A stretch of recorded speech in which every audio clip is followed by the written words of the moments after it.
अब ये हमारे पास आउटडोर की पीसीबी है। अब आउटडोर में सबसे पहले हम कुछ कंपोनेंट की टेस्टिंग कोल्ड करेंगे।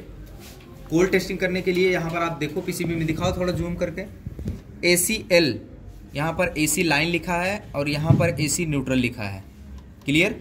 यहाँ पर इनडोर से लाइन न्यूट्रल की सप्लाई आती है, मेन सप्लाई।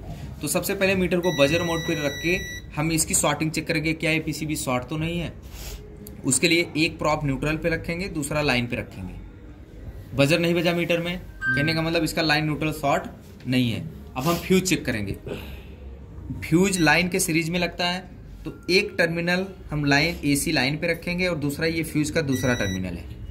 तो यहाँ पर बजर बजना चाहिए फ्यूज में। अगर बजर बज गया तो फ्यूज ओके है, नहीं बजा तो फॉल्टी है। क्लियर।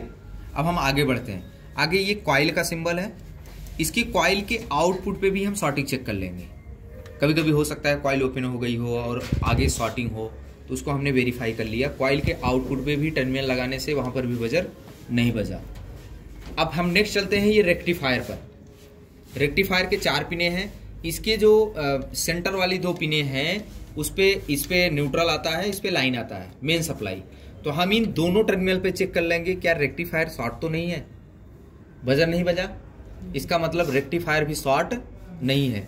अब इस कंडीशन में हम इसमें सप्लाई दे सकते हैं। अगर इस कंडीशन में हम सप्लाई कनेक्ट करेंगे, कोई स्पार्किंग नहीं होगी, कोई कंपोनेंट जलेगा नहीं, ठीक है ना, क्योंकि इसका फ्यूज भी सही है और लाइन न्यूट्रल आपस में शॉर्ट भी नहीं है और रेक्टिफायर भी शॉर्ट नहीं है। ओके। अब इसमें सप्लाई हमने इन कर दिया है। यहाँ पर मैं आपको चेक करके दिखा देता हूँ। मीटर को AC रेंज पे सेट करो, AC रेंज पे मीटर को सेट कर लो। अब वोल्टेज रेंज पे करो उसको और AC सेट कर लो।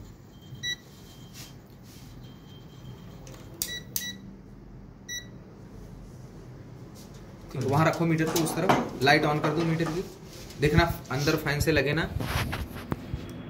क्लियर।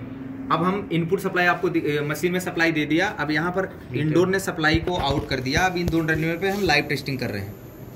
यहाँ पर देखना लाइन और न्यूट्रल कितना वोल्ट दिखा मीटर में दिखाओ, 235 आ गया।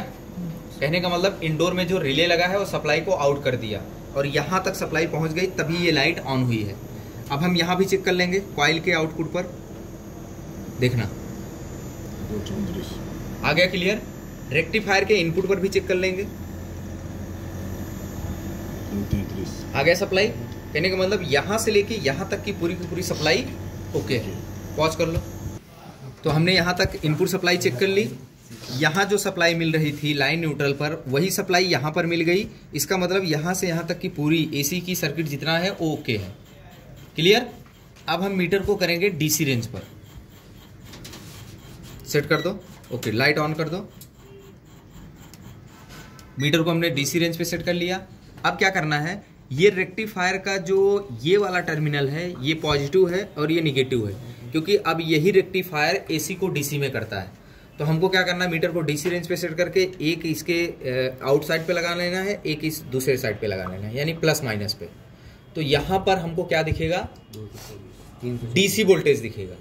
DC कितना दिखेगा, 324 मतलब कि जो इनपुट सप्लाई होगी उससे ज़्यादा दिखता है। इसका एक कैलकुलेशन है कि इनपुट वोल्टेज मल्टीप्लाई